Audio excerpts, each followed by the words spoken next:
Welcome back to Connect Paranormal. Tonight we're going on a journey through some pretty spooky stories from all over the world. And get this, they're all from one man's firsthand accounts. And that's what makes this deep dive so fascinating. Our source material isn't just some collection of, ghost stories. It's the life's work of a dedicated paranormal investigator, Elliot O'Donnell. His book, 20 Years Experience as a Ghost Hunter, is absolutely packed with chilling encounters. So we're not talking like campfire tales here, right? Real? This guy was actively seeking out the supernatural. Where did his investigations take him? Well, his experiences span the globe, from haunted houses in Dublin and Scotland to unsettling events in San Francisco, Denver, even Canada. And of course, we'll also touch on some creepy London hauntings and O'Donnell's perspective on spiritualism. Wow, okay, color me intrigued. Let's start with O'Donnell himself. Yeah. Who was this guy? Well, O'Donnell wasn't just your average, casual ghost enthusiast. He actually came from a prominent Irish family with a lineage that supposedly traced back to ancient Irish royalty. Yeah. But what really sets him apart is the mystery surrounding his father's death in Egypt. It's almost like he was destined for a life intertwined with the paranormal. Wow, that's a pretty dramatic start. And his first ghostly encounter is straight out of a horror movie. He was staying in a Dublin lodging house. Okay, so picture this. You're trying to sleep, but your roommates are having this really loud argument, and suddenly you feel this oppressive, sinister presence in the room. Okay, I'm already creeped out.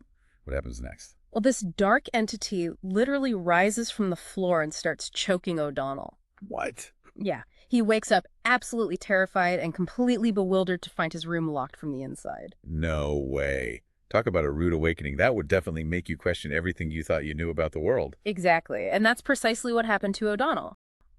This experience completely shook his faith in his religious upbringing and sparked a lifelong obsession with understanding the paranormal.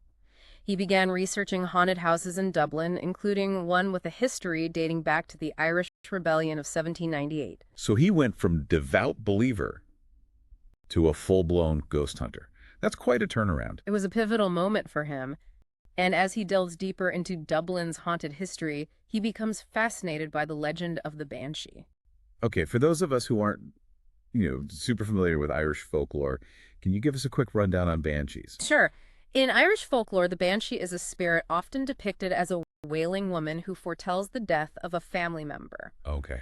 But O'Donnell's research suggests that there might be more to these entities than just, mournful cries in the night. Oh, really? Yeah, he encountered all sorts of descriptions and learned that they were said to be exclusive to certain families. That's interesting. Huh. So he's piecing together this puzzle of Irish folklore and supernatural encounters. What happens next? Well, here's where O'Donnell's personal experiences get really interesting. After failing a medical exam, he hears this chilling laugh right in his face. Oh, no. He could almost feel the breath of the laughter on his skin. Woo! That's creepy. Right. And he immediately connects this to the entity that choked him in the lodging house. It makes you wonder if there's a sinister connection between these events. Like maybe this entity is playing with him, toying with his sense of reality. Exactly.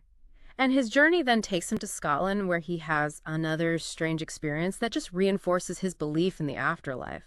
A grandfather clock strikes 10 at the exact moment a friend of his dies. Talk about a chilling coincidence. Did he investigate any haunted locations in Scotland? Oh, absolutely. He investigates this house in Glasgow where a solicitor named James McKay had experienced disembodied footsteps and seen a terrifying shadow with a missing hand. A shadow with a missing hand. That's Yeah. a detail that would definitely stick with you. Did anyone else have encounters in this house? Well, McKay's family actually moved into the house after him, and they experienced even more disturbing phenomena. Really? Oh, yeah. They encountered a phantom dog, a ghostly hand, and even saw a shadowy figure. It's almost like the haunting intensified as the family spent more time there, as if the spirits were feeding off their fear. So not just your typical creaking floorboards and flickering lights. This was full-on paranormal activity. Exactly right. And it wasn't just limited to houses. O'Donnell also encounters a woman named Mrs. Rawlinson, a spiritualist whose home is plagued by a vengeful spirit named Ernest Deacon. A vengeful spirit. That doesn't sound good. What kind of things were happening in her home? Well, guests in the house reported hearing unsettling sounds, and some even saw a ghostly apparition. But what's fascinating is that their descriptions of the apparition varied, highlighting the subjective nature of paranormal experiences. So even though multiple people saw this spirit, their interpretations of what they saw were different. Precisely. It raises the question how much of what we experience in these situations is shaped by our own perceptions and beliefs. That's a great point. It's like our minds are trying to make sense of something that's inherently beyond our understanding.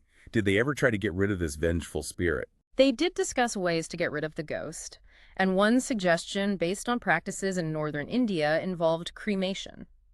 It's interesting to see how different cultures perceive and deal with the paranormal. It definitely highlights the diversity of beliefs surrounding the afterlife. It's a reminder that our understanding of these phenomena is often shaped by our cultural and personal backgrounds. Exactly. And as O'Donnell continues his journey, he encounters even more diverse and unsettling phenomena. His travels across the USA, for instance, take him to San Francisco, where he has a particularly strange experience. Okay, I'm ready for another spooky story. Hmm. What happened in San Francisco? Well, he finds himself inside this deserted house led there by a beautiful woman who invites him to a ballroom. Okay. Suddenly, the lights go out, there's this terrifying crash, and he finds himself back on the street, completely bewildered. That's so bizarre. It sounds like something out of a dream. Right. But here's the twist. The landlord of the house tells O'Donnell a story about a young couple who died in the house under very similar circumstances. So is it possible O'Donnell somehow tapped into a residual haunting or even experienced a premonition of a past tragedy? It's certainly possible this story really blurs the lines between the real and the supernatural, forcing us to question the nature of time and perception. It's like he somehow stepped into the past or witnessed an echo of a past event. Mind-blowing. Hmm. What other creepy encounters did he have in the U.S.? He also visited a haunted drugstore where strange sounds and events were attributed to the ghost of a deceased employee. The idea of a spirit being drawn back to the scene of its death is a recurring theme in ghost stories, and it's a chilling thought. It is. It makes you wonder if certain locations can hold on to the energy of past events, even tragedies.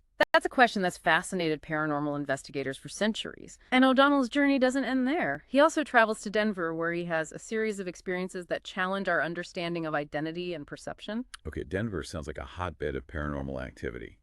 What kind of strangeness did he encounter there? One of the most striking encounters he had was with a doppelganger, which further emphasizes the uncanny nature of his adventures. A doppelganger. That's like seeing a ghostly double of yourself, right? Exactly. It taps into a primal fear of identity and the unsettling idea that our sense of self might not be as solid as we think. That would definitely make you question your own sanity. But the doppelganger wasn't the only strange thing O'Donnell encountered in Denver. He also found himself drawn into the mysterious disappearance of Hester Holt and the suspicions surrounding a woman named Stella Dean. Oh, a real-life mystery. And adding to the mystery is a haunted office with a shaking dispatch case and a ghostly apparition. It's like the paranormal world was intersecting with real-life events in a very unsettling way.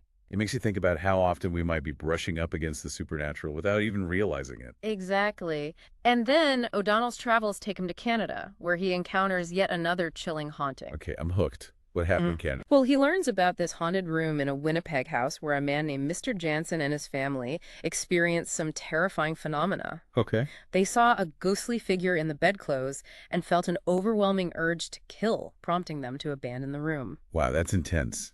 It's like the room itself was influencing their thoughts and actions. But the haunting didn't end there. Jansen's niece Charlotte slept in the same room and experienced a disturbing personality change and the same urge to kill. It raises the question, can a location itself become infused with negative energy?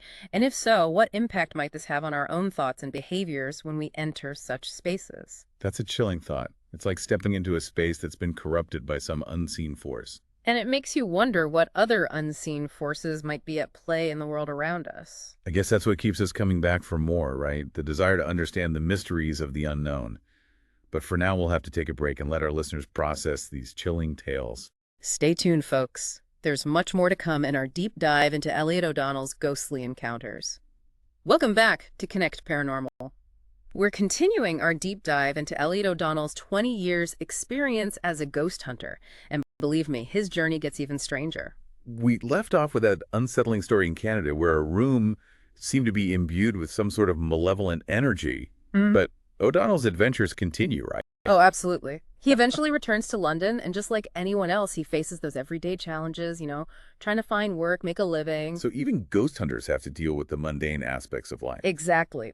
But even while navigating the hustle and bustle of London, O'Donnell can't escape the pull of the paranormal. He hears about this haunted seat on Hampstead Heath and decides to investigate with some friends. What they witness there reinforces this idea that the supernatural isn't confined to dark, isolated places. Okay, what happened on Hampstead Heath? It's a public park, right?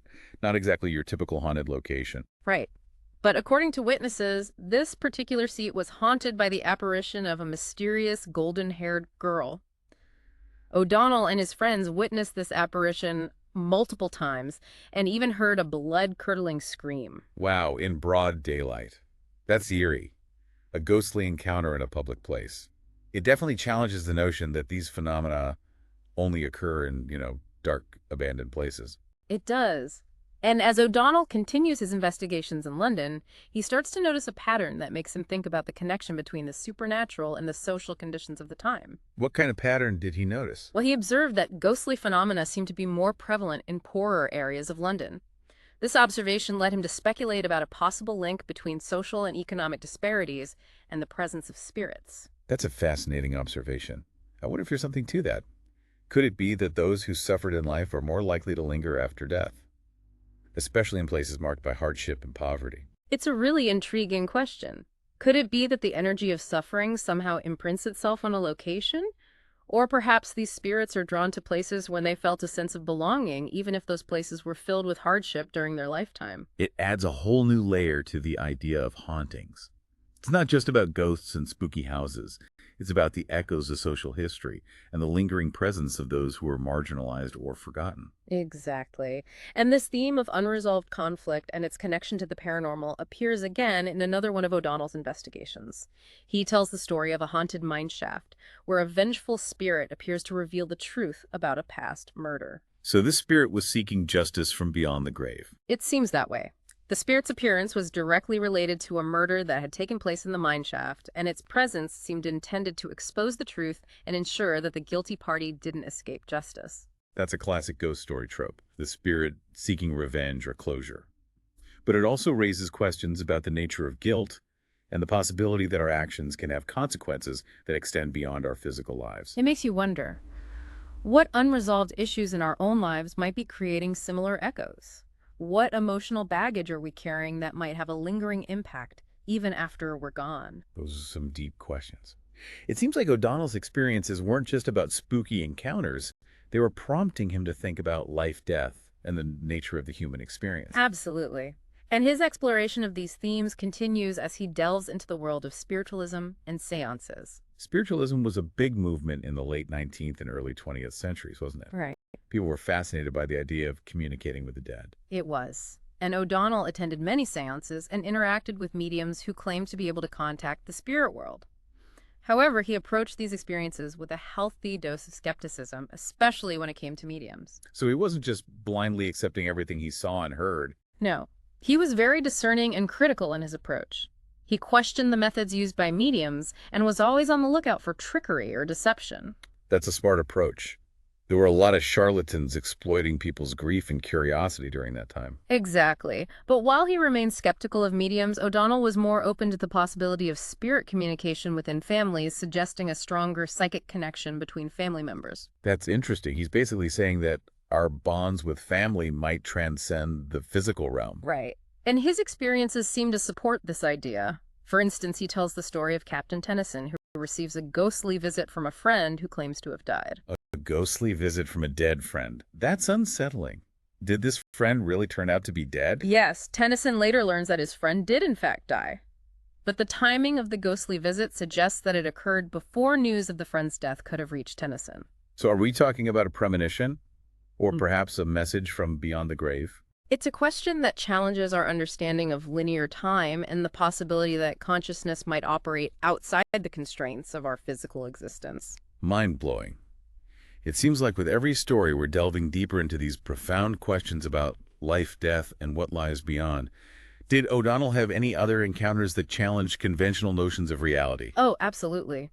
One story that stands out is the account of a man who witnessed the ghost of a lion in Regent's Park. A ghostly lion in a London park. Yes. And this story highlights the fact that ghostly apparitions can take many forms, not just the traditional human shape we often associate with ghosts. It makes you wonder if our minds consciously or subconsciously are shaping the way we perceive these entities. Could it be that our expectations or cultural beliefs influence what we see or don't see? It's definitely a possibility. And speaking of how our minds perceive the unknown, O'Donnell also tells a story about a man named Mr. Black who had a terrifying experience in a haunted house in Liverpool. Okay, what happened in Liverpool? Mr. Black and his family were plagued by a series of unsettling phenomena in this house, including the appearance of a ghostly eye and other unexplainable events. The fear and unease became so overwhelming that the family ultimately decided to leave the house. That's understandable. Sometimes the sheer intensity of these experiences, even without a clear understanding of what's happening, can be enough to drive people away. It speaks to that primal instinct for self-preservation. When faced with the unknown, our first reaction is often to protect ourselves, to remove ourselves from the situation. It makes you think about how subjective these experiences can be. What might be mildly unsettling for one person could be absolutely terrifying for another. Exactly. And that's part of what makes O'Donnell's account so compelling. He's not just presenting a dry collection of ghost stories, he's exploring the human element, the emotional and psychological impact of encountering the unexplained. It's like he's inviting us to step into his shoes and experience these encounters through his eyes, to feel the chills and the wonder along with him. And that's a good place to pause for now. We've covered a lot of ground, from ghostly apparitions and vengeful spirits to the cultural and social implications of hauntings. O'Donnell's experiences certainly give us a lot to think about, but there's still more to come in our deep dive into his 20 years experience as a ghost hunter. Stay tuned for our final insights and closing thoughts. Welcome back to Connect Paranormal. We're wrapping up our deep dive into Elliot O'Donnell's 20 years experience as a ghost hunter. And I gotta say, this has been one wild ride. From haunted houses in Dublin to a ghostly lion in London, we've covered a lot of ground. We certainly have O'Donnell's experiences paint this really vivid and often unsettling picture of the paranormal world. And while we may never fully understand, all the mysteries he encountered, his accounts offer valuable insights into the nature of belief perception and the enduring human fascination with the unknown. One thing that really stood out to me was O'Donnell's approach to investigating the paranormal. He wasn't just, sitting in a library reading about ghosts. He was actively seeking out these phenomena, putting himself in potentially dangerous situations to get that firsthand experience. Yeah, his commitment to firsthand experience is what gives his accounts such a visceral quality. He's not just recounting stories, he's sharing his own personal encounters with the unexplained, and he doesn't shy away from the fear, the uncertainty, and even the skepticism that often accompany these experiences. Right. He's very open about the fact that he doesn't have all the answers. He's more interested in exploring the possibilities, asking questions, and challenging conventional thinking. Exactly. He's a storyteller, an observer, and ultimately a seeker of truth, however elusive it may be. And through his stories, he invites us to join him on this journey of exploration, to ponder the nature of reality and the potential of human consciousness. I think that's what makes his work so compelling. He's not trying to convince anyone of anything. He's simply sharing his experiences and inviting us to draw our own conclusion. And in doing so, he encourages us to keep an open mind, to question our assumptions, and to approach the unexplained with both curiosity and respect. One of the themes that really resonated with me was this idea that our understanding of the paranormal is often shaped by our cultural and personal beliefs. The way we interpret these phenomena, the stories we tell, and the meanings we ascribe to them are all influenced by the cultural lens through which we view the world. That's a crucial point. O'Donnell's encounters with the Banshee, for example, highlight how folklore and tradition can shape our understanding of supernatural entities.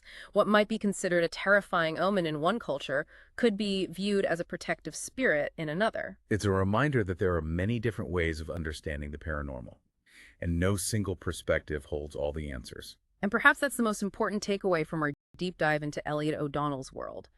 The paranormal, by its very nature, defies easy explanations. It challenges our understanding of reality and forces us to confront the limits of human knowledge. But even in the face of this uncertainty, there's something profoundly human about our desire to explore the unknown, to seek answers to those big questions about life, death, and what lies beyond.